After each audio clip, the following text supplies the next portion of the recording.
Salut à tous, on se retrouve aujourd'hui sur une nouvelle vidéo où on va parler de programmation orientée objet. Dans cette vidéo, dans cette suite de vidéos, ce que je vous propose, c'est de vous expliquer à apprendre le développement en mode objet avec PHP. Pour cet exemple, je vais me baser sur la création, pour commencer, d'un petit objet qui va correspondre à l'équivalent d'un article de blog. Donc créer un objet qui va s'apparenter à la modélisation d'un article. Un article, on aura souvent un titre, un contenu, etc. Donc là, c'est ce que je veux, c'est ce qu'on va faire ensemble pour modéliser ça, mais sous forme d'objet. Donc pour faire ça, déjà, commençons maintenant. On va déjà créer une classe. Donc en PHP, le terme classe, c'est ce qui va définir la création d'un nouveau type. Alors en PHP, on a des types natifs qui existent, donc on a tout ce qui va être des chiffres, int, float, on va avoir le string, ce qui va être des chaînes de caractères, ou alors des tableaux. Donc ça, c'est des types qui sont déjà compris par défaut par PHP, c'est des types natifs. Nous, ce qu'on va faire, en fait, les objets, c'est un peu des objets qui ont un type spécial. Donc demain, quand on va créer une variable, eh ben, on va lui dire qu'elle sera de type, ou dans notre cas, sera de type article. Donc la classe, ici, ça va définir une variable qui aura en valeur à l'intérieur quelque chose qui va ressembler à un article. Et après, on va voir ce qu'on va mettre à l'intérieur. Vous allez tout de suite comprendre. Donc dans un article, qu'est-ce qu'on peut retrouver? On peut retrouver un titre. Donc ici, moi, pour les propriétés de l'article, les propriétés, ça va être toute la data qu'un article va proposer. Je vais les mettre sous cette forme-là, donc private. Et là, on va mettre titre. Ça, c'est comme ça qu'on écrit les propriétés. Là, c'est le type, c'est la forme, le type de la data, donc un titre. Et ici, j'ai mis private. Il faut savoir qu'ici, on peut avoir plusieurs valeurs. On peut avoir private, public ou protected. Public comme ceci ou protected comme ça. Dans cette vidéo, je ne vais pas spécialement m'attarder sur le protected, qui est un type qui marche sous certaines conditions, qui a un impact dans certains cas. Ici, il n'en aura pas, car on ne fait pas d'héritage, donc il y aura un impact à partir du moment où on verra l'héritage. Donc je n'en parlerai pas ici. Je vais seulement parler du public et du private. Pour le titre, je vais le laisser en private, et je vais vous expliquer tout ça juste après. Maintenant, pour le contenu d'un article, je vais le mettre en public pour qu'on comprenne ensuite quand je vais utiliser, pour qu'on comprenne la différence entre le private et le public. Et puis, on peut aussi souvent, dans un article, avoir quelque chose permet de savoir s'il a été publié. Donc, publié. Donc là, à partir de là, je peux déjà commencer à instancier un objet issu de ma classe. Donc quand on dit instancier un objet, c'est au final simplement créer une variable et lui mettre une valeur à l'intérieur. Sauf que quand on dit instancier, c'est qu'on va pas mettre n'importe quelle valeur, on va tout simplement générer un objet qui est issu de la classe article avec le fameux mot-clé article. Et le fait d'écrire ça, ça va nous permettre de créer une data qui va être de type article et qui sera stockée dans notre variable. On peut en faire plusieurs, on peut en faire autant qu'on veut. Et ils seront complètement différents, ils seront indépendants l'un des autres. Donc ça sera un article et il aura ses propres propriétés. L'article 2 aura également ses propres propriétés. Ils n'auront pas de points communs entre eux, mis à part qu'ils sont tous les deux des variables de type article. Donc ici, maintenant, ce qu'on peut faire, c'est, comme j'ai une propriété publique, vous expliquer quelle est la différence entre le public et le private. Le private, c'est une propriété qui ne va pas pouvoir être accédée, enfin on ne pourra pas y accéder suite à une instance. On ne va pas pouvoir utiliser la propriété directement au niveau ici de mon code qui se trouve ici. C'est-à-dire que si je fais un écho de print, un écho de mon article, je lui demande de m'afficher le titre, ça c'est la syntaxe pour faire appel à une propriété. Alors déjà, elle me le souligne en rouge, parce que oui, en effet, celle-ci elle est private, et il n'est pas content, il n'est pas que je fasse ça. Par contre, si je fais un écho de mon article tenu, il n'y a pas de souci, ça a l'air de passer. Voilà. Alors là, déjà, il nous met l'erreur par rapport au titre. Il nous dit que on ne peut pas accéder à cette propriété car elle est privée. Comme je vous le disais, elle n'est pas accessible en dehors de la classe. Faire ça, ce n'est pas possible dans le cas d'une propriété privée. Donc je vais le retirer. Et on va le tester pareil sur le contenu maintenant. Alors ici, il me dit que mon contenu, il n'y a pas de souci, il peut y accéder, mais par contre que je n'ai rien mis à l'intérieur, elle n'a pas été initialisée. Ce que je vais faire, c'est que je vais déjà dans un premier temps l'initialiser. Comme un lien public, je peux y accéder directement et je peux mettre une valeur tout simplement comme si c'était une variable. Donc sans ça, ce qui va se passer, c'est que la valeur, ici, le machine de caractère test va aller être insérée dans la propriété contenue de mon objet, mon article.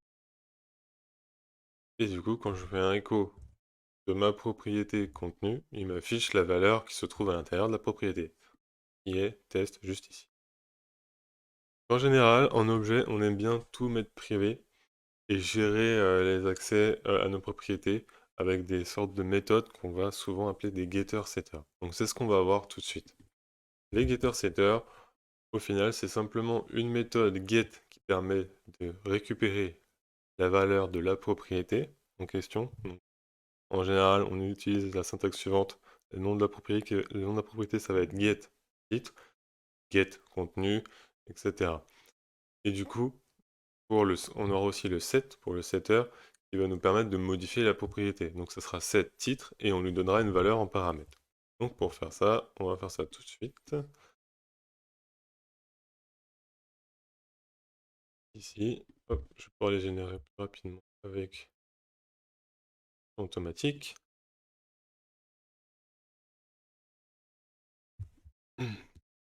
Donc là, il m'a créé les fonctions, je vais juste les typer pour que ce soit plus propre. Ici, on veut que ce soit forcément un titre. Et le tel, je vais revenir sur ce fameux is maintenant qui vient d'apparaître. Donc maintenant, pour vous montrer très rapidement, j'ai créé des fonctions qui permettent aussi bien de récupérer le titre que de le modifier. Donc ce que je peux faire, c'est que maintenant, mes propriétés sont en privé, mais mes fonctions sont en public. Donc les fonctions pourraient également être en privé, dans le même principe que si elle est privée, elle ne peut pas être accédée à ce niveau-là, à l'extérieur de l'objet. Du coup, ma fonction est publique, je peux y accéder via l'extérieur. Donc je peux très bien faire un set titre et donner une valeur. Et ensuite, je peux l'afficher avec un petit écho, avec un get titre. Donc là, on aura exactement la même valeur que tout à l'heure. Enfin, voilà, on a ce rendu-là. Généralement, ce qu'on fait, c'est qu'on va répercuter tout ce système sur toutes les propriétés. Donc faire des getter-setters pour chaque propriété. Je vais le faire tout de suite.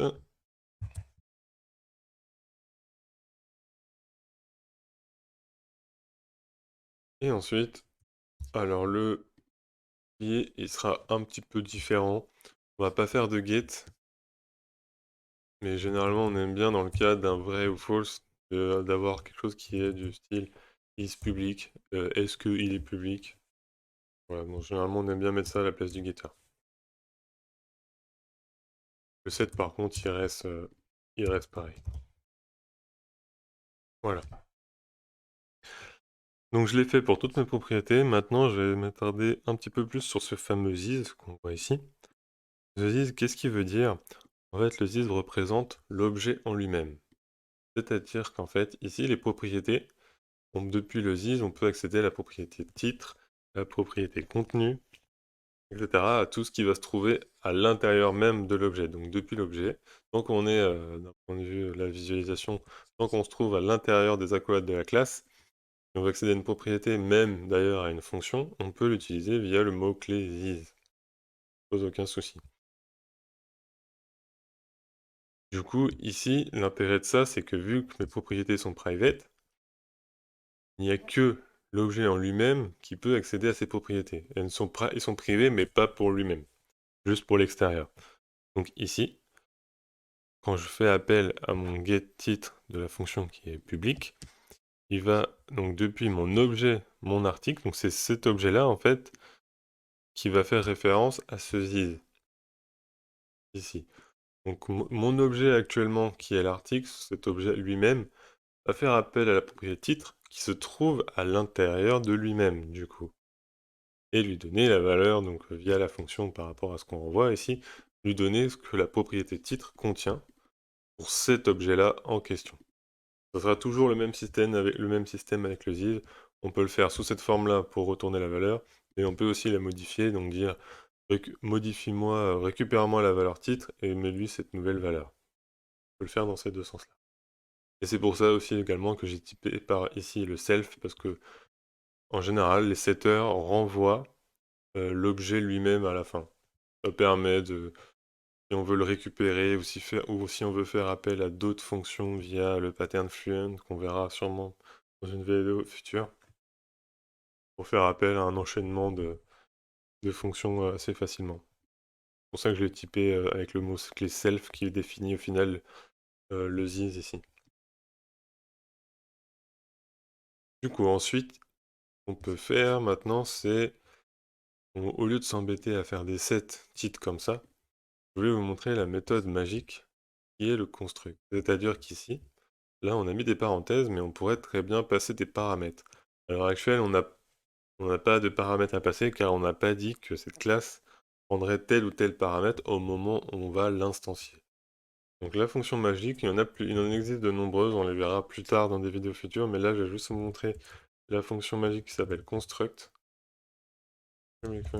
Construct. En général, les fonctions magiques commencent par un double underscore.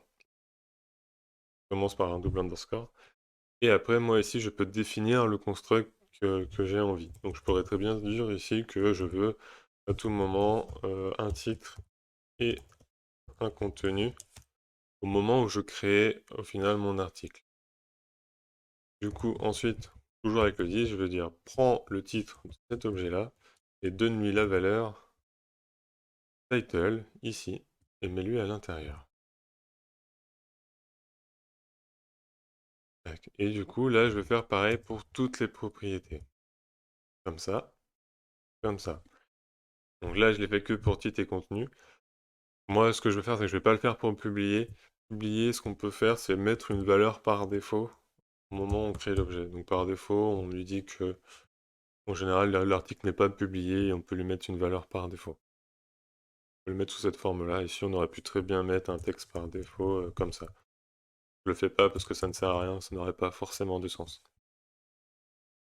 Et du coup, en faisant ça, maintenant, là, on voit qu'il n'est pas content, parce que maintenant, le constructeur demande des paramètres. Donc je dois lui renseigner maintenant les paramètres pour que le constructeur soit respecté.